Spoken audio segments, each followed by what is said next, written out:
लेकिन ताहिर तो दीवाना हो रहा है, फिक्र है हमें उसकी।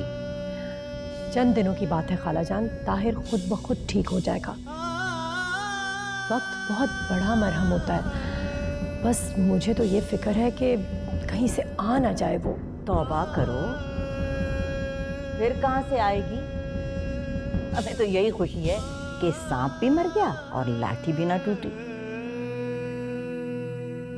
बस अब ताहिर की फिक्र है, उसे किसी तरह नॉर्मल करना। हमें डर है कि वो तो आपे से बाहर ना निकल जाए। आप सब लोगों ने मिलकर मेरी नाची को मुझसे दूर भगाया। मैं सारी बातें सुन चुका हूं।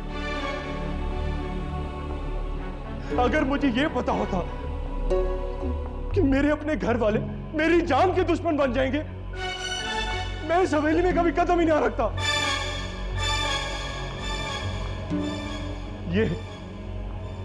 ये मेरी भाभी है,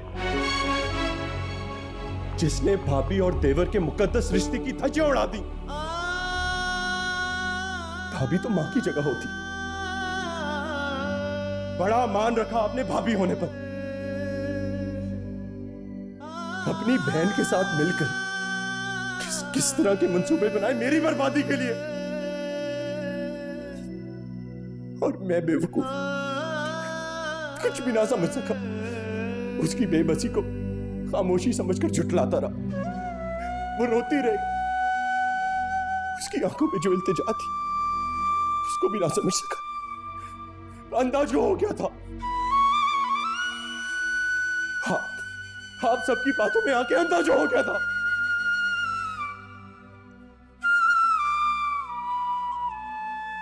और ये मेरी मां,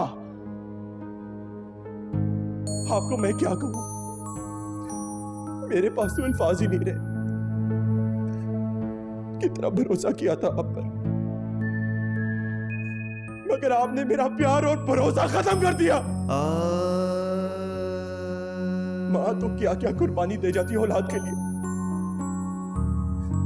मगर आप तो खुद गर्ज और बेहिस निकली। आपकी इज्जत, ये आपकी खानदानी रवायत आपके लिए ज्यादा जरूरी थी, चाहे आपकी औलाद खत्म क्यों ना होकर रह जाए। अब्बा जैसे बासूल आदमी ने भी मुझे माफ कर दिया, मगर आपके दिल में जरा सा भी रहम नहीं आया। मां का ये रूप मैंने आज पहली दफा देखा। आज के बाद मुझसे कोई उम्मीद ना रखना। शर्म आती है आपको अपनी मां कहते हुए। जिस मां के पैरों तले जन्नत होनी चाहिए, उस मां ने खुद ही अपने हाथों से उस जन्नत को दोज़ख में बदल दिया। जा रहा हूं मैं यहां से, जा रहा हूं। मेरी नाची मुझे बुला रही, मैं उसके पास जा रहा हूं। कभी वापस नहीं आऊंगा, कभी वापस नहीं आऊंगा। ताहिर, ताहिर, ताहिर, हमारी बात सुनो। ताहिर, ऐसा नहीं करता है। ताहिर,